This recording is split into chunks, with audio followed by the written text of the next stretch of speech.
Rocky Top Insider presents the RTI Rim Runner with Bob Baskerville and Ryan Shumpert.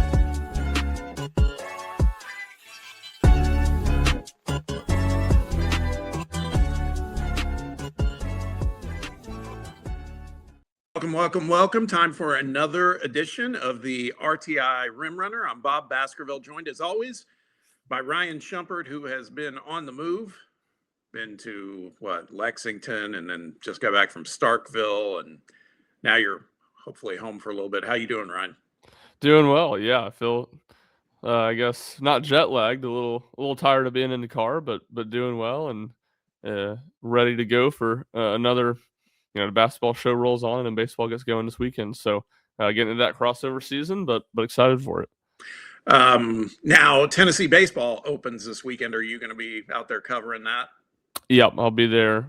I know Sunday there's a chance of some inclement weather, so I think a possibility that game gets moved around and they may try to play a doubleheader on Saturday. At least that's a possibility at this point. But if everything goes off as scheduled, I'll be there for all three games. Nice. Well, it looks like you got good weather, at least for this series opener today, so that's kind of nice. Well, let's get to it. Another week of college basketball action comes and goes, and after a 4-game winning streak, Tennessee has a very forgettable trip to Lexington against Kentucky, and then they follow up, though, with a road win against what's been a usual nemesis for the better part of the past few years in Mississippi State. We'll discuss the week of action for the Vols and how they stack up in what's become an extremely tight SEC conference race. We'll also talk about the continued emergence of Nate Ament. It's been fun to watch. And let's pose a question. Are Nate Ament and Jacoby Gillespie the best Batman and Robin duo in the SEC? We'll talk about that for a little bit. And then we'll take a wider view of college basketball and get a national perspective on it and the season at large as we close in on March, when we're joined by Mike LaTulip. He's a college hoops analyst from Field of 68, a former college player at the University of Illinois. Looking forward to talking to Mike. But before that, let me remind you to like and subscribe to our show if you're checking us out on the RTI YouTube channel. Or if you're listening to us as a podcast, it's all good. Make sure you download us and make us a part of your podcast rotation. We are available wherever you listen to your podcasts. The opening tip today, Tennessee basketball. The Vols' midseason momentum gets interrupted by a second-half meltdown in Rupp Arena, something we've seen all too often this season. But then they even up the week with a sometimes impressive, sometimes head-scratching, but then ended up impressive win, because it was a win, at Mississippi State on the road. Ryan, we don't need to dissect Kentucky too much. It's almost a week old, but I do think there's some things that were obvious shortcomings in that game, particularly in the second half, that were issues for Tennessee to continue to address because they continue to pop up. And it felt like, at least for the better part of the game against Mississippi State, it felt like they addressed some of those. Yeah, for sure. I think you'd point to the rim shots as being a big reason why Tennessee's offense was so bad in the second half, scoring 24 points to Kentucky, shooting, I think it was just 20% from the field. And, from the jump, now granted some pretty bad defense from Mississippi State, but Tennessee gets 4 dunks to start the game. And really just throughout the night, they didn't shoot the ball very well from the perimeter. But for 30 minutes, played well on the offensive end and had some stuff going well. So, that was, I think, a positive sign, but, maybe this is me, the glass half empty guy, but I think, just as much discouraged about letting go of the rope again in the second half and that game getting tight. Not that I really necessarily ever thought Tennessee was going to lose, but this is a Tennessee team that Rick Barnes has talked about a lot, trying to put together 40 minutes. And for Tennessee, not only not to be able to do that, but, again, to kind of let their guard down in the second half when that had got them just one game before, I think was a disappointing part of the performance. Yeah, in Kentucky, I think for me, the biggest takeaway of all, because we knew it was going to be a tough opponent on the road. Playing in Rupp is not easy. But I think everybody got so excited and optimistic about the way Tennessee played in that first half that you felt like, well, they're gonna take care of this one. But you talked about the rim shots too. I mean, I think I'm kind of committing this to memory, but I think this is accurate. If you look at the numbers for JP Estrella, for Dwayne Brown, and then a little bit limited appearance from Felix Okpara, but the three of them combined for shooting like 6 of 21.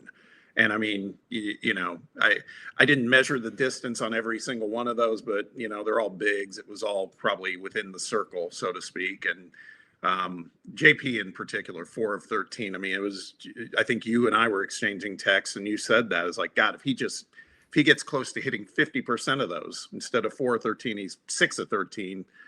I don't want to dumb it down too much, but pretty good chance Tennessee wins that game. Yeah, I don't have it right in front of me right now, but just to even get it down to the second half, I think that group was maybe 2 of 13, 2 of 14, and you know, Felix took a mid-range jump shot in there, but I think that was about the only shot that was further than 5 feet away from the rim. So a lot of shots that you expect Tennessee to make, and if they don't make them, those guys don't make them, this team's just going to be limited because of kind of to get into the conversation earlier, or conversation we're going to have later. There's not a third option on this team, and that group as a collective is what needs to be the third option. Yeah, exactly. So I think, you know, so we'll wash Kentucky out of our hair. I mean, that was tough. Feels like Mark Pope's got some sort of mojo on Coach Barnes at the moment, but had a game in Starkville, 9:00 game on a Wednesday night. Didn't sound like it was a raucous crowd in Starkville. No.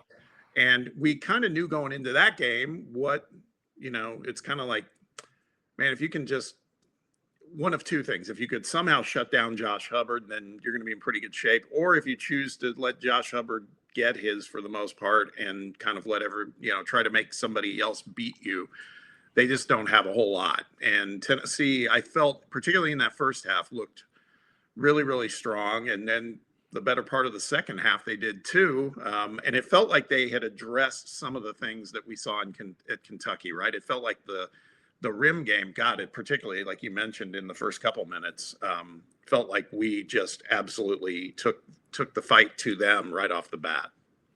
Yeah, no doubt. And, I think even for the first 10 minutes, after 10 minutes, I think it was tied 25-25. But, I felt really good about where Tennessee was at just because Tennessee was shooting poorly from the perimeter, getting a lot of good shots around the rim, and Josh Hubbard was hitting a lot of really, really difficult shots.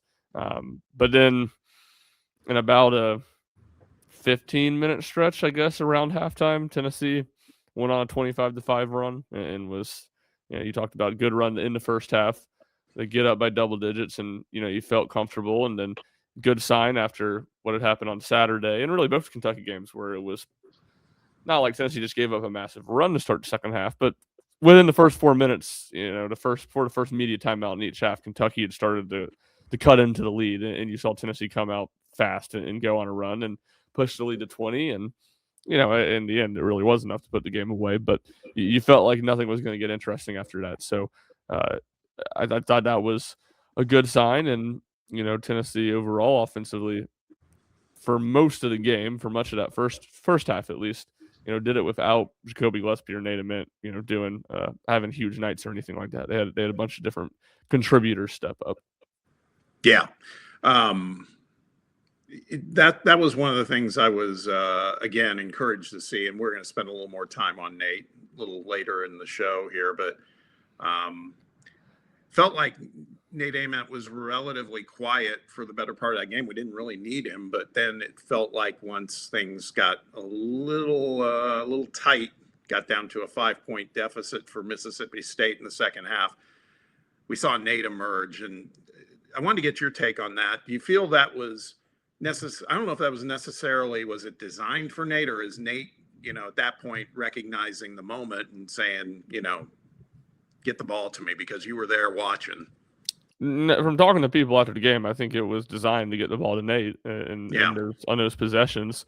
But I still think that speaks highly to Nate's development and just growth mentally, which is something we've talked about a lot, where, it wasn't a good night. And certainly you're correct in saying Tennessee didn't need it as much, but there were a lot of bad possessions when, the ball was in Nate's hands. Turnovers, some forced shots that, were missed. And for him to come out in those two, gets 3 the old-fashioned way, I think twice in 3 possessions. And when it got to 5, Tennessee got it back out to 8 pretty quick, or got it back to 13 pretty quickly with an 8-0 run. I think Bishop Boswell hit a mid-range jump shot, the possessions between. So to me, that was a really good sign. He said after the game, talking to me, that it was, his confidence is at an all-time high right now. And I think that he showed that from the standpoint of not playing a very good game compared to how he has played the last month of the season. But putting that behind him and being confident and getting, crucial buckets late when the game did get a little tight. Yeah. How would you grade, first of all, so we covered Nate there. Jacoby had I think, really, he had a solid game, good second half till things got a little discombobulated, as Barnes called it, for all of them in that 5-minute span.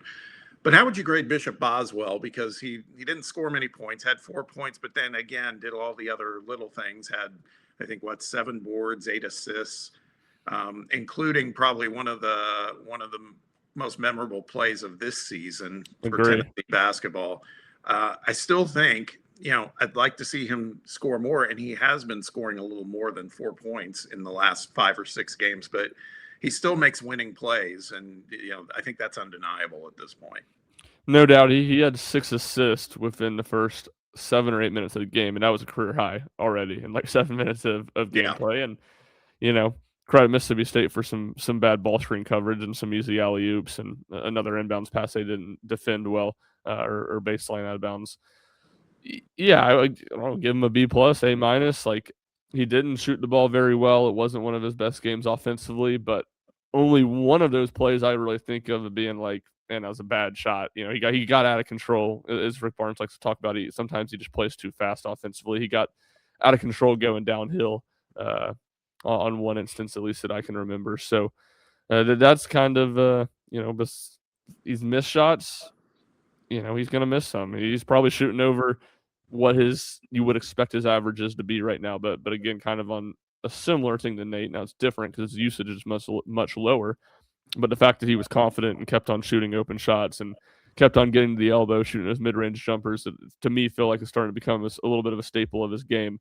That was positive. So want to see him shoot it better, but certainly he's earned enough goodwill on the shooting percentage category to have a bad night there. And it didn't bother him. He did a lot of other things well. And, it's funny to say Josh Hubbard scores 31 points and did it pretty efficiently, but I thought Bishop played pretty good defense on him, and Hubbard just hit a lot of really difficult shots.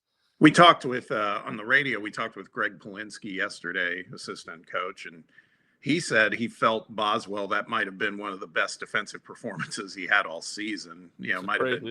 Might have been glazing him a little bit, but I think it spoke to Josh Hubbard was just he was definitely on for the most part on Wednesday night. Yeah, he was. I mean, he's a special scorer, and it's kind of a unique situation. I'd be curious to see, not that he wouldn't be good, but I'd be curious just to see him on a different system where he isn't so focal, such a focal part of the offense, because so much of what makes him good is he's just going to keep on shooting and hit a lot of tough shots. So, he doesn't usually shoot those tough shots at as high as the clips that he did against Tennessee, but it wasn't like something we've never seen before. So he doesn't have much help, but that leads to him taking a lot of shots. What was it, the Texas A&M game? I think it was Texas. They played the first game in SEC play. I think he took 38 shots in that game, and they won in overtime. So, as I wrote in my takeaways article, Josh Hubbard's option 1, 2, and 3 for Mississippi State on offense. Yeah, absolutely. Hey, but a win's a win. JP Estrella looked much better than he did against Kentucky. That was encouraging as well. But my question to you, Ryan, on this team is, I'm trying to think back. Has there been either a conference game or a meaningful game for Tennessee where they have played a complete game? You talked about this earlier, kind of start to finish. I mean, even the Houston win, they struggled a little at the beginning of that game. Yeah, I don't think so. From a pure, they came out and played 40 great minutes. I guess you'd count Rutgers if they're a Power 5 team, but very bad. Other than that, not really. I think there's realms of this, like the Houston game, them struggling a little bit early and getting down whatever it was, 8. I think I'd kind of say the same thing for Alabama. They got down 10 in the first 8 minutes when Alabama shot the lights out. You don't want to see that. You would still want them to be a little bit better, but those didn't feel as bad to me. They were less extended times, and Tennessee was able, maybe it's just the time of the game that it happened in the first half as opposed to the second half. But it wasn't like the Ole Miss first half, where to me it felt like the Ole Miss first half. It was the entire first half. Tennessee could not get anything going. So, no, to answer your question, no. A couple instances and two of probably their 2 best wins of the season where they limited it more, and it was at the time of game you'd want it to be.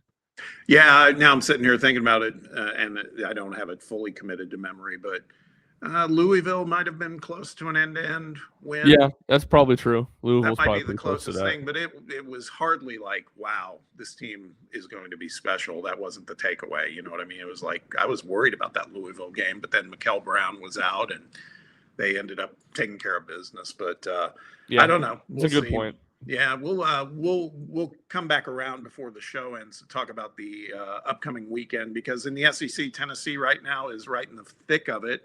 Feels like Florida's kind of the cream of the crop in the conference, but after that, I think it is up for grabs. So we're going to talk more about that here in a little bit later in the show. But what I wanted to talk about now is, as we close in on March, we've kind of spent some time talking about it already. It's clear to see that this is a team with 2 very high level scorers, and then it's kind of a committee after that. You're not sure what you're going to get each game in positions 3 and 4 and 5. But that reality aside, Ron, I wanted to have a little mini topic on how good do we feel about the combination of Nate Ament and Jacoby Gillespie when they're matched up with other teams in the SEC. So in other words, what I'm getting at, and I think we might have even heard something like this from Isaac Trotter when he joined the show. It's like he felt like for the remaining games, it's like you're going to be hard pressed to find 2 guys on the floor better than the 2 Tennessee has in Nate Ament and Jacoby Gillespie. So with that said, I thought it'd be an interesting exercise to look across the SEC, because it is tough. It's not as great as last year, but it's still damn good. I was trying to look at some other pairings and see how Jacoby and Nate stack up. It's like, would you rather have our guys, or would you rather have at Florida Thomas Houck and Alex Condon, for example? Yeah, it's I think some of it's hard to say completely just because of the usage rate, but it's hard not to feel as good about those guys as anybody else right now. And almost the Florida one, I would almost, and this speaks to Florida having more depth, but I would almost go Thomas Hall and Ruben Chinyelu as the top 2 guys. When Condon scores a little bit more, but Chinyelu and Condon's a better passer and a little bit better connector on the offensive end. But Chinyelu has just been so fantastic defensively and so fantastic on the boards, on top of improving as an offensive player. He's still not great. But I mean, if you look at what each team needs, but if you're telling me for Tennessee, would you trade Nate Ament and Jacoby Gillespie for those guys? I certainly wouldn't. Yeah, I would agree. And some of these comparisons we bring up are not apples to apples by position, right? It's just who are kind of what we maybe view as the top 2 guys for each respective team. At Arkansas, it's a couple freshmen, Acuff and Thomas.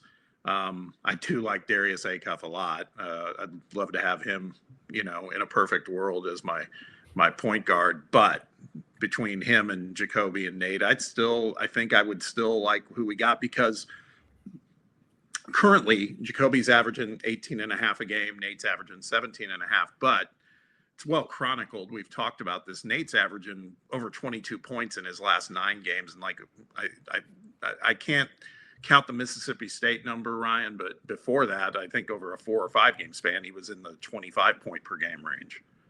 Yeah, I think so. And, in SEC play, I think just the numbers are better for both of those guys. Nate averaging 20.1 in SEC play, 19.2 for Jacoby. So, I think that's, Arkansas is an interesting one, especially just because of the way both of those guys can shoot the ball. They're both shooting, or Acuff shooting 41% from three on 129 attempts, and Malik Thomas is shooting 39% on 142. So they're both high volume perimeter shooters and can get to the basket, especially Acuff.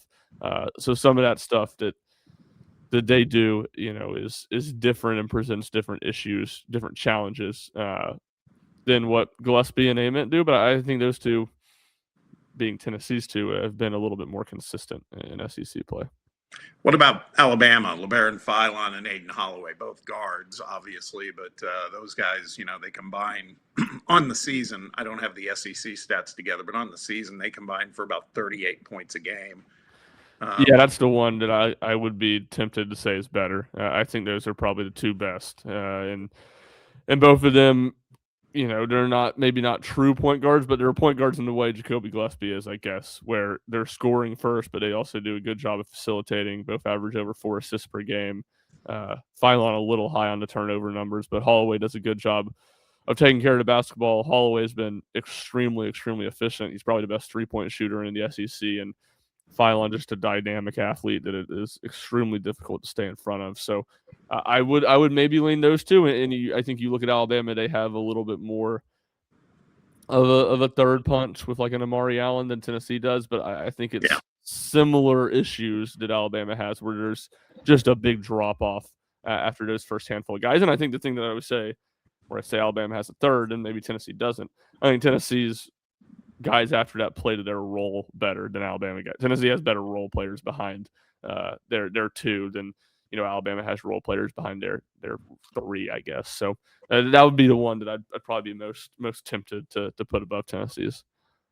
That's a good observation, though, about the fact that because we talk about how Alabama is like 1 week they could be looking like a Final Four team, and the next week they stink. And I think it is about those complementary players and knowing their roles and all that stuff too.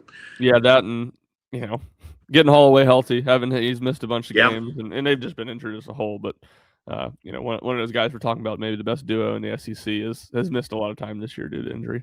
Well, one thing we know is they won't have Charles Bediako anymore. No. Poor guys. That is such a we could do a whole episode on that situation and the blast radius it's leaving. It's kind of unbelievable. But Vanderbilt, Tyler Tanner and Duke Miles. Now, I know Duke Miles is hurt right now. Have you read anything? Is he out for an extended period of time, or? I think it's kind of day to day, but he's missed a number of games in a row, and he missed time, came back, and missed time again. I'm not sure if it's with the same injury or not, but that's certainly the dynamic that factors in here with them, is that Duke Miles has just missed a lot of time this season. Yeah, and then one more, and this is to underscore, Ryan, how frankly pissed I am that we lost to Kentucky again. They have Otega Oweh, right? But then beyond that, like their number 2 punch in terms of points per game is Denzel Aberdeen at like 12 points a game. And I mean, I don't want to, conjure up all our frustrations about that matchup again. But man, I look at this and it's like, how's that happen, man? We know how it happens, but it's just very frustrating. Yeah, they're I think you give Mark Pope credit. They're a deep team that is, despite having some injuries, I think maybe even because of some of the injuries, they're starting to figure out who they are a little bit more and having more definitive roles. So almost the opposite of Alabama in that way. Yeah, exactly. But so I think and there's others, at Auburn, Keyshawn Hall and Todd Pettiford, Texas, Dalen Swain's having a great year, and they're big, Modest Fokatitis, who didn't do much against us, but he's had a really good season.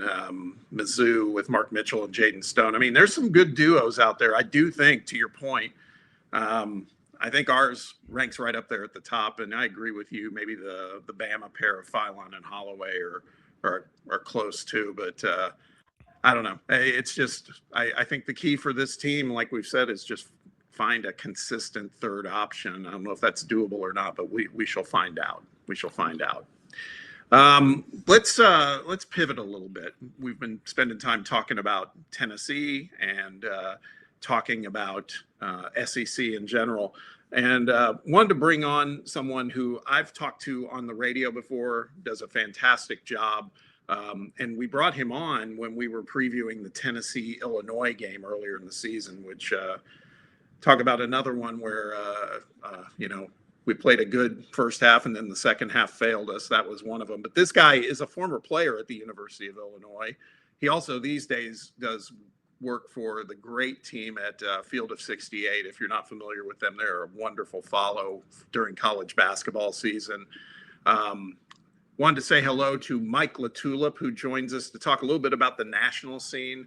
Hey, Mike, how you doing, man? I'm doing well. Appreciate you guys having me on. Yeah, thank you for joining us. And Mike's also he's an Indianapolis resident now, so that's always great. He and I can always commiserate about that. Me being from Central Indiana, so but this guy knows ball, and I just love talking with him. We were just talking, Mike. Maybe start with the SEC and widen out a little bit from there. The SEC is, it is a dogfight again. It's not quite as lethal as it was last season, but got a lot of good teams. You got Florida, who seems to be finding their stride at the top, and then Kentucky, Arkansas, they're right behind them. And then not far behind, there's a big pack of teams. Tennessee's one of them. I think there's 5 teams tied for 4th place in the conference. And I think the battle right now, when we're talking about seeding and everything else for March, is you want to get as favorable as a seeding within the SEC tournament as possible, mostly not because that seems to matter much in the seeding process, but it's just less games to play. And so Tennessee's in the mix for that. But I just want to get your perspective from afar on what you're seeing with the SEC versus some of the other conferences like the Big Ten and the Big 12. I think it's pretty remarkable, the stark contrast from last year to this year, just because last year it felt like the teams at the top of the SEC were some of the most stable in college basketball. When you look at what Auburn was doing and what Florida was doing, I mean, those teams throughout the course of the season were really the models of consistency. And this year, the start that Florida got off to and all the questioning of who they could be as a team, could they repeat? How much of a step back have they taken? Alabama with the injuries and Bediako and guys in and guys out. I think Tennessee has hit their stride a little bit more the last 5 or 6 games. And I think Nate Ament and his aggressiveness has been a big part of that. But Kentucky, just to start the Kentucky had to the year. And is Kentucky going to be a tournament team and all the talk around that? And I think, is Vanderbilt for real? There's been so many storylines throughout the first half of the season that now you look in the second half of the season, and a lot of these teams, to me, have found an identity, have turned a corner. And that doesn't mean that there's 6 title contenders in this league, but there's a lot of teams in this league that when you hit the NCAA tournament, I'm not sure in the round of 32, Sweet 16, you want to see them. I was going to ask about Florida. I think, I was higher on them maybe after the non-conference slate just because of how close the games were that they lost. But I was still doubtful of the guard play, that this was certainly not a national title contender, and I was curious if they were even a Final Four contender. But they found their groove. They're top number 1 in Torvik the last 10 games. I'm curious, in your opinion, is this a true title contender again? I think it is. They were my preseason pick to win the SEC, and I've kind of maintained that throughout SEC play. And I think ultimately the narrative going into the season with Florida was, hey, we know what their front court is. Well, I'm not sure if we knew what their front court was, because I think Chinyelu has taken such a step forward. Particularly, I mean, not only he's always been a great defender, but they're posting him a little bit more. I think he's grown confidence. And I think we always think about that as from a scoring standpoint, but just confidence in your movements, confidence in how you can impact and dominate a game defensively and on the glass like he does. And then I think the guard play is just part of it is having to change your perception and perspective around what this Florida team can be. Because last year, all the talk about their front court and their defense and their rebounding, but that trio of guards and wings, and I heard you guys before I came on with Denzel Aberdeen being the second leading scorer for Kentucky. He was coming off the bench last year. Like the guard play was unbelievable for them. So now I think you still have a great front court. I think a few of those front court players have taken a step forward. And then just the way you look at these guards has to change. I mean, they're guards. They take a lot of shots off the bounce. We knew that with Flan. We knew that with Lee coming into this year. But looking at them more as, hey, this is a really good defensive backcourt. It is. I think Flan, to me, is as an on-ball defender, he's become one of the most multifaceted defenders in college basketball in the backcourt. And so those are guys that, despite their inefficiencies offensively, they are turning defense into offense, and they're getting runouts. So 72 points in the paint against Alabama. A lot of that's from the turnovers they create, the havoc they create. And so that's a big reason why I think when you look at winning an SEC title, and then you just look at potentially getting to a Final Four, they just have a really high floor, because I think they found an identity, one, and two, what they do on the glass and what they do on the defensive end gives them a pretty solid guardrail. Hey, before we leave the SEC, I wanted to get your take on this, because this has been a topic I've been discussing with a few people this week, and it's not necessarily Tennessee related, but I think this season we're going to see some coaching casualties in the conference, right? It appears pretty clear, and depending who that's going to be, you look at the bottom of the conference, Matt McMahon at LSU, Lamont Paris at South Carolina, Porter Moser, who I actually think is a good coach, but it feels like just a bad fit at Oklahoma. Yeah. Something's going on there. So my question is, if some of those guys go, you just talked about how tough the SEC is, save those types of teams. How attractive really are those jobs? Because a guy whose name keeps popping up all of a sudden, as it should, is Josh Schertz at St. Louis. He's probably going to have some people calling on him. But if I'm Josh Schertz and I'm at St. Louis and you've got funding, it's like, do you wait for a bigger job than maybe if one of those calls come to him from LSU, or where LSU has clearly said men's basketball is not that big of a priority at the moment, or Oklahoma, which is the same thing, football school? That's the difference right there, I think, is, and honestly, it's a difference between why I think Lamont Paris might get another year. McMahon might get another year, just because you just hired a new coach at LSU. You have, the Beamer situation at South Carolina. It's just that actually may help the coaches that are currently there. But it's a great point, because I think there's teams that, and South Carolina, a couple of years ago, they win 25 games. LSU's been good in the past, but haven't been good consistently. Same thing with Oklahoma. Oklahoma, outside of, once, pretty much it feels like once Buddy Hield left, they haven't have that type of consistency. So, and I think there's going to be jobs that open up across the country. The Big Ten's pretty spoken for. I think they had their turnover last year.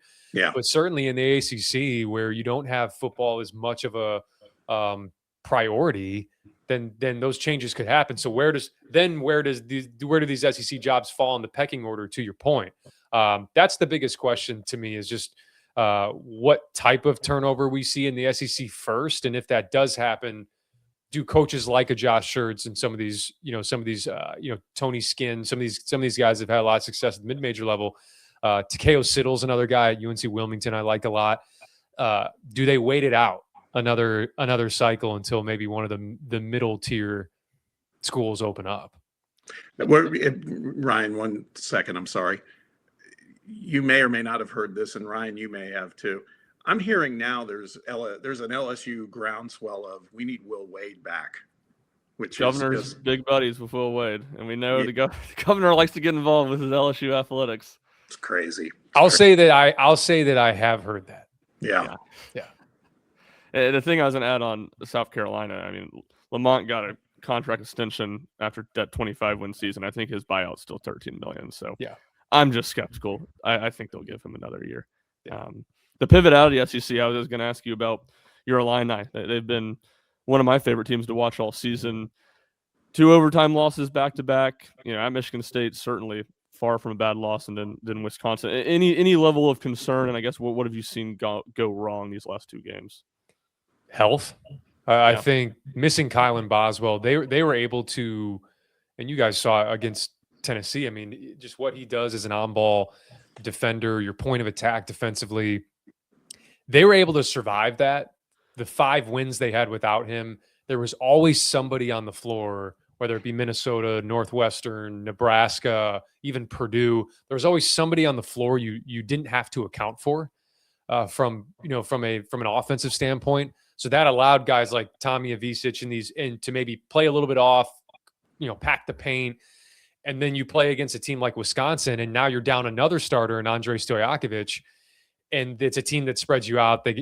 They put 5 shooters on the floor, and I think that just kind of threw Illinois a little bit off kilter defensively. But I just go back to it. I have no panic whatsoever, and it's not just because I wore the jersey. I have no panic because I don't think, and they were up 12 with 8 minutes to go against Wisconsin, but you're playing 6 guys because Stojakovic is out, Boswell's out, and you just look across even the Big Ten. I think Wagler's the best player on Illinois. So you look at the second or third best player on other teams. Take Lawyer and Trey Kaufman-Renn off of Purdue. Take Cadeau and Mara off of Michigan. Take Sanford or let's say Jamarcus Lawrence and Mast off of Nebraska. It's really hard to survive. So the fact that they've been able to weather the storm and could have won both of those games is just, to me, why I still have really high expectations for this team as not only a Final Four contender, but a national contender. I remember when you and I were talking about that Illinois-Tennessee game, and at that time, Keaton Wagler was just kind of showing up, and it was like, yeah, this is a guy we got to keep an eye on. It seems like he plays a lot, and you're pretty bullish on him, and man, were you ever right, because he has just exploded since then. He's phenomenal, and I think it's been so amazing to watch this whole freshman class in general. Yeah. Not only the fact that, and the difference between a Dylan Harper and an Ace Bailey and some of these guys, even VJ Edgecombe, because his team was whatever they were, an 8 seed last year. All the freshmen this year that are projected to go in the top 10, majority of them are on not only just good teams, but top 4 seeds projected in the NCAA tournament. And not only are they on those teams, a lot of them are the engines of that team, which is, you just don't see that. That's not common. And even for Keaton, he's a guy that burst onto the scene, was under recruited. And I think seeing him explode, I think we always knew what he could do off the dribble as a creator and a scorer, but his superpower is his ability to make the right decision every play, even if it's the simple one. And that's where I think he's taken this Illinois team, and particularly their offense, vaulted them to that number 1 spot, proven he can be an engine for this team.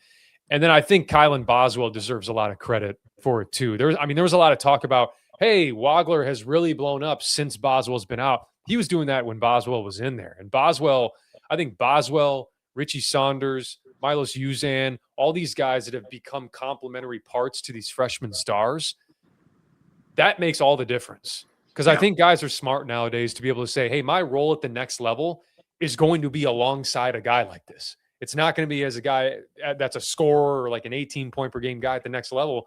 So I think that's been pretty cool to see too, not only just for Illinois, but for a lot of these teams with really high-level star freshmen. Another freshman with bad news this week, Caleb Wilson. I'm truly a terrible 5 days for North Carolina after the win at Duke. Sounds like there's some optimism with the fractured hand that he'll come back this year, but if he doesn't, just in the meantime while he's not out there, how tenable is this situation for North Carolina to survive without him? I mean, he's a big part of what they do. I think we know that their guard play has come along throughout the season so that they don't have to solely rely on Caleb Wilson and Henry Vasar. But it depends. I mean, I'm not going to act like I'm pro football doc here and speculate on what the injury is. But if it is a boxer's fracture, that's something I had in high school, and I think I missed a game, and it was on my non-shooting hand, and you can tape it up, and you can maybe put some sort of protective wear on it and play. Caleb Wilson's not done playing this year. I'd be really shocked if that was the case. So I think the idea is that you just try to weather the storm without him. And I look at the NCAA tournament where if North Carolina goes on a skid and ends up like a 6 or 7 seed, I don't know. That doesn't sound very appealing to me as a 2 or a 3 at when we hit March. No, not at all. Another freshman. I wanted to get your take on this because I've been saying this for a few weeks now, and it doesn't look like it's a revelation by any stretch, but I feel like, particularly when I was watching Darren Peterson play against Brigham Young a couple weekends ago in that first half, I was like, man, mark it down. If he can play 30 minutes a game, that's a Final Four team that could actually, with Bill Self coaching, they could win it. You know, they're quite good, and I guess what I'm getting at is what's your take on the Darren Peterson situation? And at this point, you know, I know Self is defending him as he should, but something, I mean, this is more, I don't want to sound like a get off my lawn guy, but at the same time, this is kind of new era college basketball where all of a sudden it's like load management has become a thing in the college game with a few players. Yeah, I think the fact that there's still a lot of people out there that have him as the no doubt number one pick, despite all of the extracurriculars, I think speaks to how talented he is.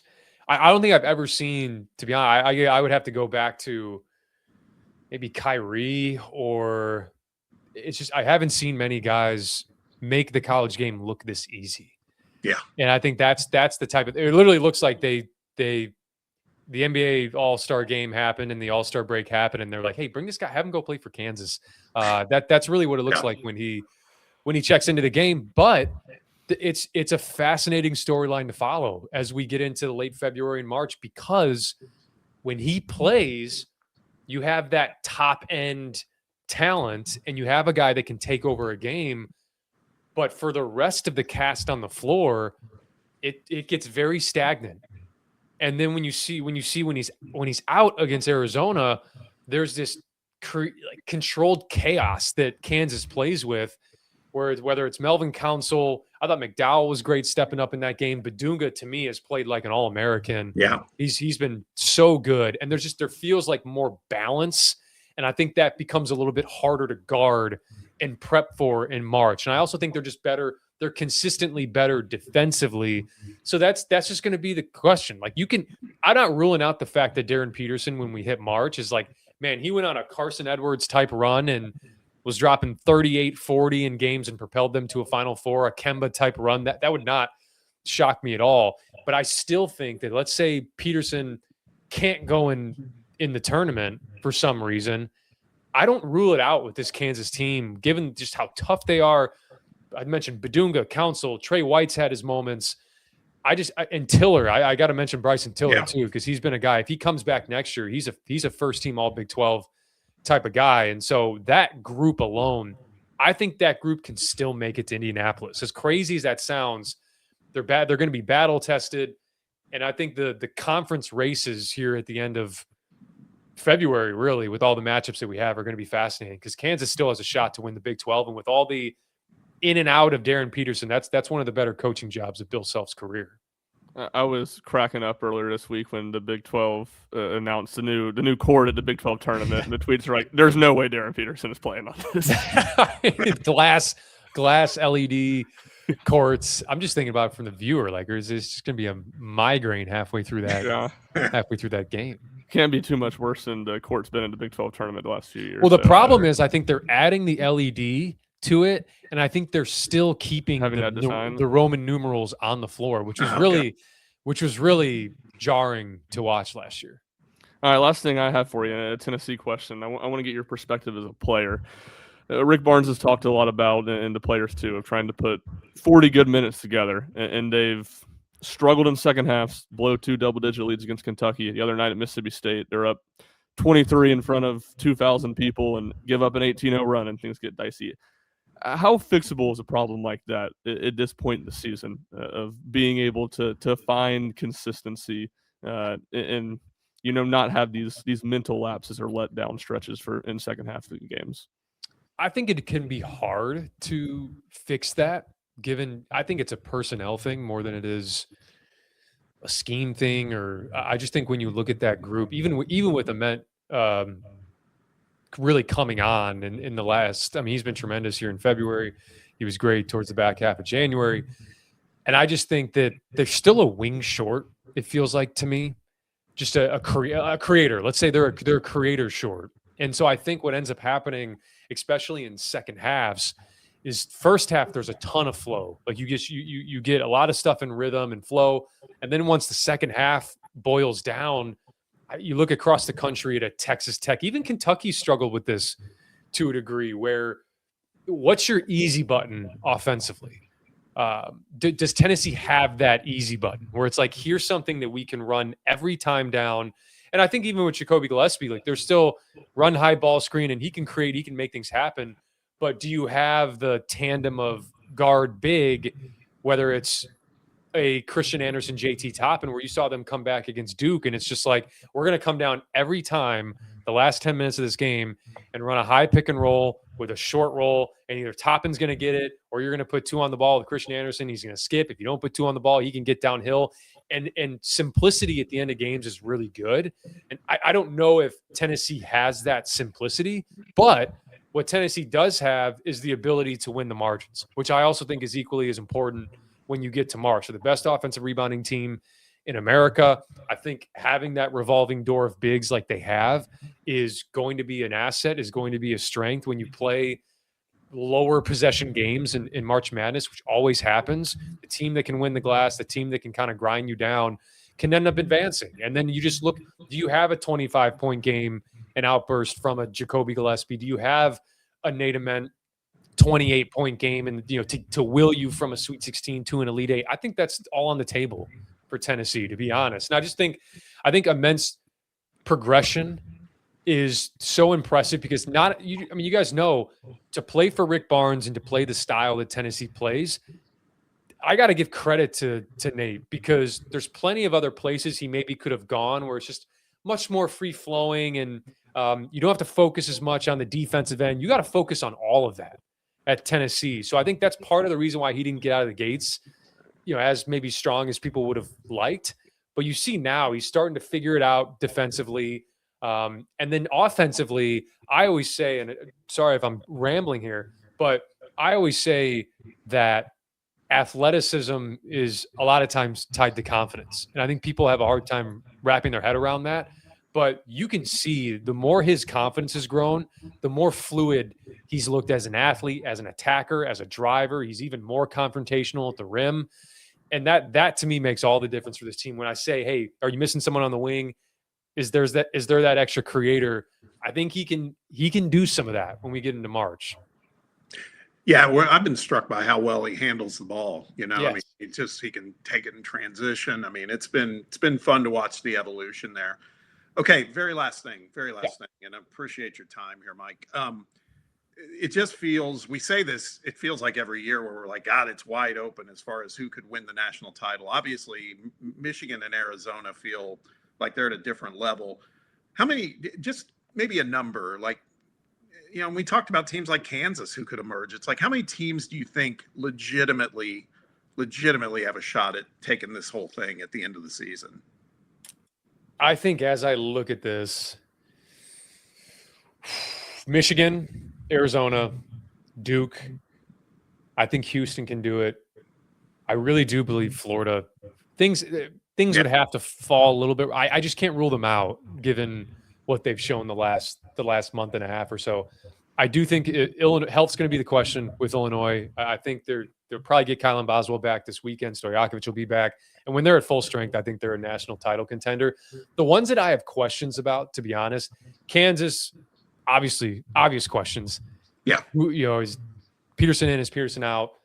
UConn, there's the stretches offensively where things are kind of a chore for them. I worry about winning 6 straight. I do like their defense. Iowa State has shown some warts from time to time as well. That's why I can't fully buy into them. Michigan State offensively, Purdue defensively. So I think that's probably where I draw the line. I don't know how many I just mentioned, probably 6. Yeah. It was 6 before the line. Yeah. Yeah. 6 is probably where I draw the line. And the NCAA tournament's just, we always use it to either confirm what we believed or, tell us like, oh, I was wrong about this team because they didn't win in this single elimination tournament that does have luck involved. That does have, I've seen it firsthand with Illinois where they were a 1 seed in the 2021 NCAA tournament. Round of 32, they're playing Loyola, who's an 8 seed, but they're 8th on KenPom. So it's just, it's you never know with the draw that you get. And, it's why it makes it the best tournament there is. because that's what we want to do. Is we want to overreact to a single elimination tournament. So I'd say those are probably my 6 at the moment. Yeah. Yeah, it's gonna be wild, man. And just imagine if Illinois could get Kofi Coburn back, man. That in this day and age, you never know, right? It's I mean, he does have eligibility, and if a judge in Illinois is so gracious, then anything is possible, it seems. Yeah. But who knows? I mean, the Bediako thing, what does that mean for Amari Bailey? What does that mean for some of these guys trying to come back? Does this fully shut that door? Probably not. But I think the overreaction to, is LeBron going to come back? Are we going to see NBA players playing in college? I think that to me, I think that ship has sailed. Absolutely. Hey, listen, man, I think we could probably go on for about an hour, but we want to be respectful of your time. Really appreciate it. Let everybody know where they can check you out, because again, I really enjoy watching what you do. And did I see this right? Are you doing a little bit of like color commentary and stuff too? Yeah, CBS Sports. Lucky enough to get in with them this year. So I actually have Miami of Ohio next Friday. Nice. Next Friday and the following Friday. So that'll be a blast. I'm hoping they get the win tonight and on Tuesday, so that they're 26-0 for that game on Friday. So yeah, CBS Sports calling some games there, and then Field of 68. Obviously do some stuff with Illinois, radio stuff with Illinois, and some stuff with Illinois' 247 arm as well. So if Tennessee fans, if you want a different shade of orange for a little bit, but I think you got it covered here. Yeah. No, this, listen, for anybody watching, again, this is why we wanted Mike on. He knows, if you listened, you saw it and heard it. He knows ball. Really appreciate your time, man. I hope you get to see Miami, talking about a team nobody wants to face early in the NCAA tournament. That's like Tennessee's worst nightmare, is having to see someone like them, like in a 6-11 game or something like that. They're good. They're good. They can shoot it. They're connected. There's no it's no coincidence that they're undefeated right now. Yeah, definitely. All right, my man. Listen, thank you again. Really appreciate it. Hope we can talk again sometime soon, but good luck to you and the rest of the season and all the good work you're doing. Likewise. I appreciate you guys. Thank you. Thanks, Mike. I really could. I could do like a full hour with just him. That was good. Yeah, it was. That was good. Well, let's kind of put a bow on the show, talking about the upcoming weekend, because as is the case now, the Super Bowl's done, football's done, so basketball takes front and center stage, although college baseball is starting up a little bit. As for the Vols, we got LSU visiting Knoxville on Saturday evening. I mean, Ryan, by right, this should not be a problematic one for Tennessee. No, it shouldn't. And from looking at Florida, I kind of got down to doing some prep for the show, a deep dive of the Bart Torvik last 10 games. LSU's, I think, in the hundreds, triple digits in the last 10 games. Defensively, they've just been terrible.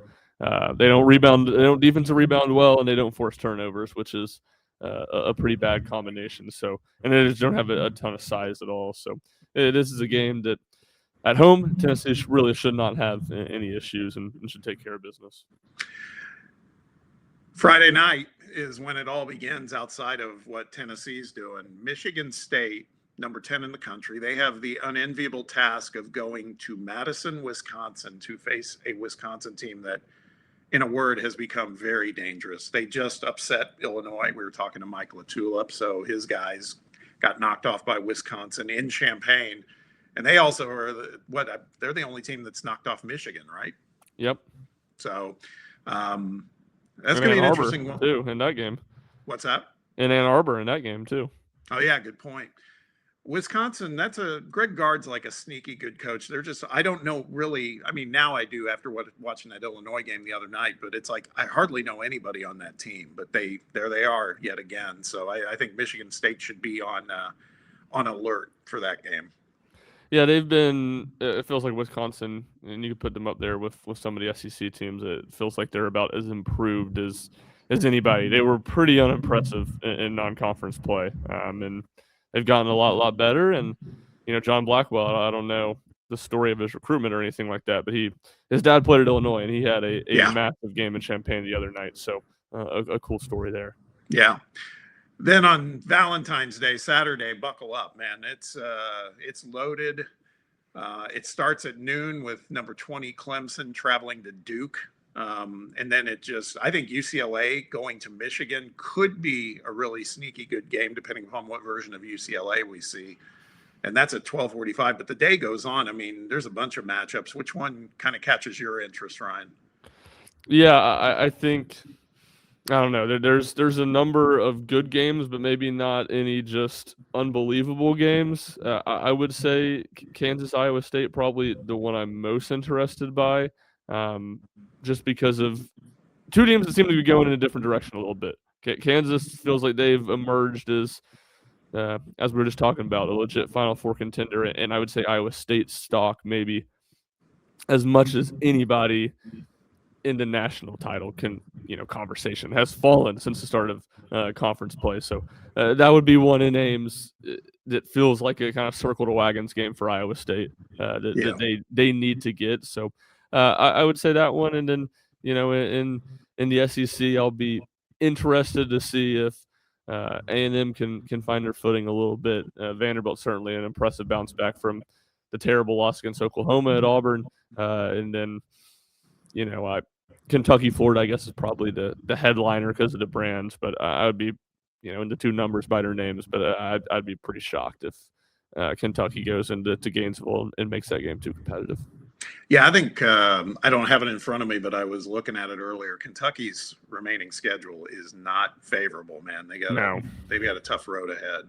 And I heard the stat, I think it was on Jim Root and Will Warren's podcast, and this was last week before the Tennessee game, so it's not updated, and certainly Tennessee only furthered this stat. It was something like in the final 10 minutes of SEC games this year, Kentucky's opponents were shooting 8% from three. So, and obviously they're putting themselves in position to make these comebacks, and they're doing a really good job. And you got to give them a lot of credit. But certainly an element of luck in there that's continued to go their way. That, despite their SEC record being so strong, I still tend to side with the analytics that see them as a team in the 30s and outside the top 25. Couple games that are of interest to me. One's in the Big 12 because I know there's a ranking by their name, number 16 Texas Tech, but they got to go to Tucson against Arizona. Arizona coming off that loss.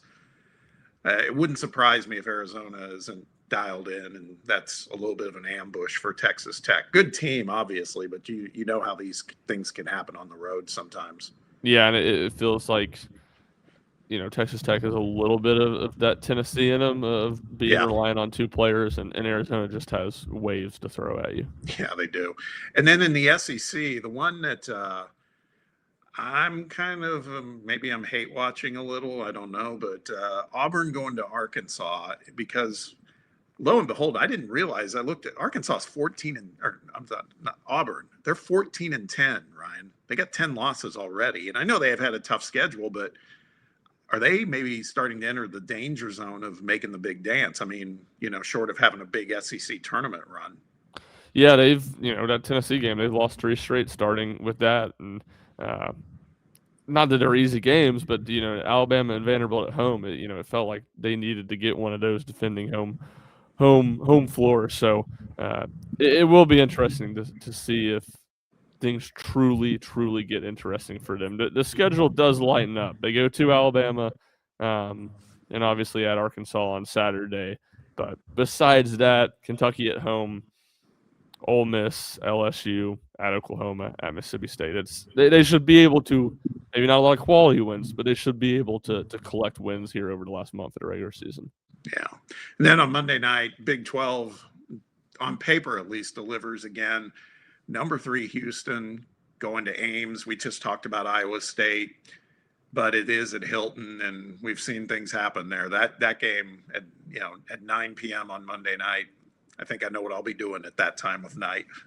Talk about a 3-game stretch for Houston, at Iowa State, Arizona at home, at Kansas. That's they're right in the thick of this Big 12 title race, and what they can do in those 3 games. They can go 2-1. They'd have to get one on the road or take care of Arizona at home, which isn't going to be any simple task. They can go 2-1 there. I think they might find themselves atop the Big 12 standings again. Yeah, I could see it. Well, that does it for this week. We'll be back again next week to report on the latest with the Vols. Hopefully by the time we do this again, they'll have a couple wins under their belt against LSU and then Oklahoma coming into town. Can't take the Sooners lightly after what we saw with Vanderbilt last weekend, but hopefully we'll be talking about some wins. Special thanks to our guest, Mike LaTulip of Field of 68. And then thanks to all of you who support the show. As a reminder, make sure you hit that like and subscribe button for the show on YouTube. Download the podcast wherever you listen to your pods. In the meantime, also keep it locked in on Rocky Top Insider. My guy here, Ryan, and many others, they do a great job at RockyTopInsider.com on all things Tennessee athletics. Like we said, baseball's getting ready to start for Josh Elander and the boys. So between that and basketball and maybe a verdict here pretty soon on the Joey Aguilar eligibility case. There's a lot going on here, and we are always proud of the coverage we provide for you. Ryan, thanks to you as always, man. Great show as we typically get to do. I always look forward to hanging with you and look forward to doing it again next week. Yeah, sounds good. Excited for a lot of good matchups we were just discussing these next couple of days. Yes, sir. So should be plenty to discuss. Yes, sir. And to all of you out there, again, thank you very much for giving us some of your time. Have a great college hoops weekend, and we'll see you next time right here with a brand new episode of the RTI Rim Runner.